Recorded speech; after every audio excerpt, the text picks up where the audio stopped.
محترم سامعین، السلام علیکم۔ لوگ نماز کے وقت مسجد میں جاتے ہیں اور وہ باتھ روم میں۔ نبی اکرم صلی اللہ علیہ وآلہ وسلم نے فرمایا کہ انسان کے پیٹ سے بڑا برتن کوئی نہیں ہے۔ جب آدمی کو کھانے کی ضرورت ہوتی ہے تو اس کے 3 حصے کرے، ایک حصہ کھانے کے لیے، دوسرا حصہ پینے کے لیے، تیسرا حصہ سانس لینے کے لیے۔ اس سے معلوم ہوا کہ اگر 3 پاؤ کی بھوک ہے تو 1 پاؤ کھائے۔ اس سے فائدہ یہ ہوگا کہ آدمی تندرست رہتا ہے، حافظہ خوب بڑھتا ہے، عقل میں اضافہ ہوتا ہے، نیند کم آتی ہے اور سانس آرام سے آتا ہے۔ نماز میں سستی نہیں ہوتی، مطالعے کے وقت کتاب پڑھنے میں مزہ آتا ہے۔ زیادہ کھانے والے کے دل میں اللہ کی مخلوق کے لیے شفقت نہیں ہوتی، کیونکہ وہ جانتا ہے کہ جیسے میرا پیٹ بھرا ہوا ہے سب لوگ اسی طرح ہوں گے۔ سب لوگ نماز کے وقت مسجد میں جاتے ہیں اور وہ باتھ روم میں جاتا ہے۔ سب سے پہلے اللہ تعالیٰ کے اس فرمان کو لیجئے۔ ترجمہ: کھاؤ پیو اور حد سے تجاوز نہ کرو، اللہ حد سے تجاوز کرنے والوں کو پسند نہیں کرتا۔ اس آیت میں کم خوری کی تلقین کی گئی ہے اور بسیار خوری سے روکا گیا ہے۔ رسول اللہ صلی اللہ علیہ وآلہ وسلم نے بھی اپنے متبعین کو یہی تعلیم دی ہے اور آپ نے زیادہ کھانے سے سختی کے ساتھ منع فرمایا ہے۔ اس سلسلے میں حضرت محمد صلی اللہ علیہ وآلہ وسلم کے چند ارشادات سماعت فرمائیں۔ انسان کی کمر سیدھی رکھنے کے لیے چند لقمے ہی کافی ہیں، اور اگر لازماً زیادہ کھانا ہی پڑے تو معدہ میں 1/3 کھانا ہو، 1/3 پانی اور 1/3 سانس کے لیے جگہ ہو۔ اور ایک جگہ فرمایا ہے مسلمان 1 آنت سے کھاتا ہے، کافر اور منافق 7 آنتوں سے کھاتا ہے۔ آپ صلی اللہ علیہ وآلہ وسلم نے یہ بھی فرمایا اللہ تعالیٰ بھوک سے زیادہ کھانے والے کو نفرت کی نگاہ سے دیکھتا ہے۔ آپ صلی اللہ علیہ وآلہ وسلم کا یہ بھی فرمان ہے جو شخص جتنی شکم پوری کرے گا اتنا ہی زیادہ لمبا عرصہ قیامت کو بھوکا رہے گا۔ اس سلسلے میں حضور صلی اللہ علیہ وآلہ وسلم کا یہ فرمان نہایت ہی قابل غور ہے، یعنی بہت زیادہ کھانے والے سے اللہ کی پناہ مانگو۔ نظر تیز کرنے کے لیے نسخہ: 4 بادام، چٹکی بھر سونف اور ذرا سی مصری لے کر رات کو سوتے وقت کھا لیجئے اور اسے کھانے کے بعد ہرگز پانی نہ پیجئے، نگاہ تیز ہوتی جائے گی۔ سرسوں کے تیل کے چند قطرے آنکھوں پر لگا کر ہر روز رات کو سوتے وقت مالش کریں۔ اس طرح نہ تو کبھی نظر کمزور ہوگی اور نہ کبھی آنکھوں کی بیماریاں لاحق ہوں گی۔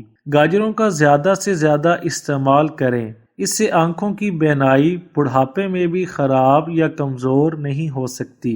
غسل کرنے سے پہلے پاؤں کے انگوٹھوں پر سرسوں کا تیل ملنے سے کبھی نظر کمزور نہیں ہوگی، چاہے عمر 100 سال سے تجاوز کر جائے۔ ہر وقت سر درد رہتا ہے اور بال تیزی سے گر رہے ہیں تو آپ کے جسم میں کس چیز کی بہت زیادہ کمی ہو چکی ہے؟ ایک ہی دن میں طاقت بحال کرنے کا نسخہ۔ آپ نے ڈاکٹروں کو یہ کہتے سنا ہوگا کہ جسم میں پروٹین کی کمی ہو گئی ہے، انڈے کھاؤ، مچھلیاں اور فائبرز والے کھانے کھاؤ، لیکن در حقیقت پروٹین کی کمی کس وجہ سے ہوئی یا اس کی علامات کیا ہیں، یہ بات بہت کم لوگ جانتے ہیں۔ یہ تمام علامات بہت عام ہیں اور ان کو ہم سنجیدگی سے نہیں لیتے، جس کی وجہ سے ہمیں جوانی اور بڑھاپے میں بڑا نقصان اٹھانا پڑتا ہے۔ آپ کے ساتھ بھی اگر یہ مسائل ہیں تو جان لیں کہیں آپ بھی پروٹین کی کمی کا شکار تو نہیں ہو رہے۔ علامات: نمبر 1، بال گرنا۔ بالوں کے گرنے کی سب سے زیادہ اہم وجہ پروٹین کی کمی ہوتی ہے۔ ہمارے بالوں کے فولیکلز کا مکمل انحصار پروٹین اور خون کی گردش پر ہوتا ہے۔ پروٹین کی متبادل مقدار اگر جسم میں ختم ہونا شروع ہو جائے تو بال گرنے لگتے ہیں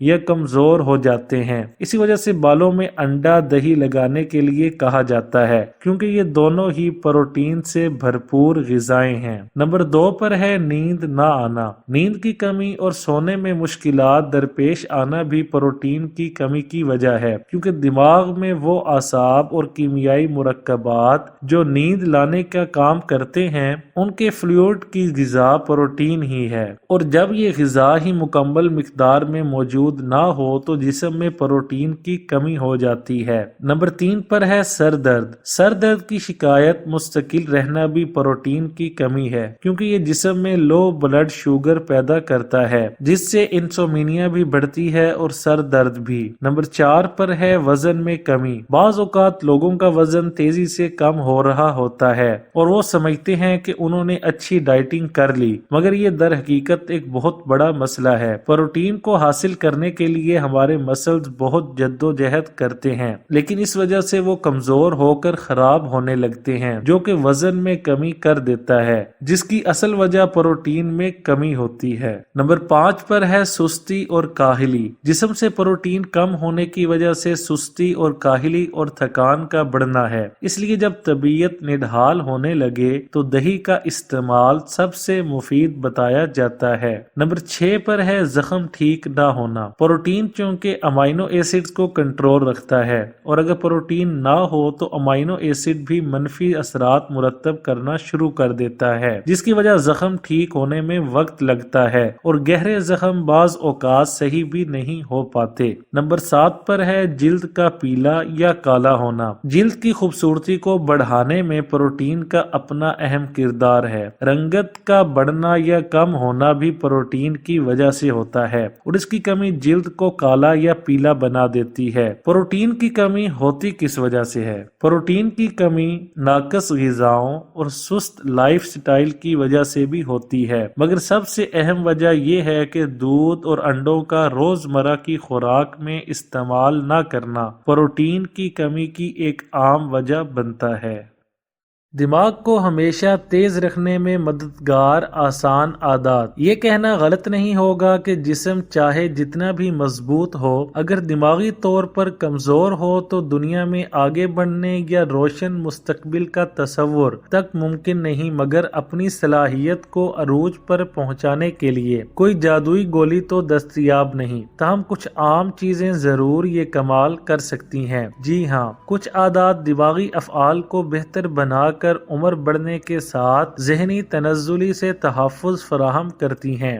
دماغ استعمال کریں۔ جی ہاں، دماغ استعمال کریں یا اس میں تنزلی کا سامنا کریں۔ دماغ کو جتنا استعمال کریں گے وہ اتنا ہی تیز کام کرے گا۔ جو لوگ ذہنی چیلنجز کے حوالے سے زیادہ متحرک ہوتے ہیں وہ ہر عمر میں ذہنی طور پر تیز بھی رہے ہیں، اور اس مقصد کے لیے چند چیزیں مددگار ہیں، جیسے مطالعہ، گیم کھیلنا، بہت زیادہ نہیں بلکہ تھوڑی مقدار میں گیم کھیلنا، نئی زبان سیکھنا اور لیکچر سننا وغیرہ۔ نمبر 2 پر ہے اپنی حصوں کو استعمال کریں۔ ڈیوک یونیورسٹی کے مطابق نیورو باکس نامی ورزش دماغ کے لیے چیلنج ثابت ہوتی ہے۔ ہماری 5 حصے سیکھنے میں مدد دیتی ہیں، تو انہیں اپنے ذہن کی ورزش کے ساتھ استعمال کریں۔ اگر دائیں ہاتھ کا زیادہ استعمال کرتے ہیں تو کچھ کاموں کے لیے بائیں ہاتھ کو استعمال کرنے کی کوشش کریں۔ اپنے دفتر جانے کے لیے نئے راستے کا انتخاب کریں، یا آنکھیں بند کر کے ذائقے سے کھانے کو پہچاننے کی کوشش کریں۔ نمبر 3 پر ہے جسمانی ورزش۔ ورزشیں خاص طور پر ایسی جسمانی سرگرمیاں جو دل کی دھڑکن کی رفتار تیز کریں، جیسے تیز چہل قدمی یا تیراکی، ذہن کے لیے بھی فائدہ مند ہوتی ہیں۔ ماہرین اس حوالے سے واضح طور پر تو کچھ کہہ نہیں سکتے کہ ایسا کیوں ہوتا ہے، مگر جسمانی سرگرمیوں سے دماغ کے لیے خون کی فراہمی بڑھتی ہے اور دماغی خلیات کے درمیان تعلق بہتر ہوتا ہے۔ جسمانی طور پر متحرک رہنا یادداشت، تخیل اور منصوبہ سازی جیسی صلاحیتوں کے لیے بھی مفید ثابت ہوتا ہے۔ نمبر 4 پر ہے متوازن غذا۔ اپنے دماغ کو ہر عمر میں جوان رکھنے کے لیے ایسی غذاؤں کا انتخاب کریں جو دل کے لیے مفید ہونے کے ساتھ پیٹ کے بڑھنے سے بھی تحفظ کریں۔ درمیانی عمر میں موٹاپا آنے والے برسوں میں دماغی تنزلی کا باعث بننے والے مرض ڈیمینشیا کا خطرہ 2 گنا بڑھاتا ہے۔ ہائی کولیسٹرول اور ہائی بلڈ پریشر سے بھی یہ خطرہ بڑھتا ہے، تو اس سے تحفظ کے لیے تلی ہوئی غذاؤں سے گریز کریں، پھلوں اور سبزیوں کا زیادہ استعمال، مچھلی کھائیں اور صحت بخش چکنائی جیسے گریاں، بیج اور زیتون کو ترجیح دیں۔ ویڈیو اچھی لگے تو لائک، شیئر اور چینل کو سبسکرائب کرنے کے ساتھ کومنٹ باکس میں اپنی رائے کا اظہار کرنا نہ بھولیں۔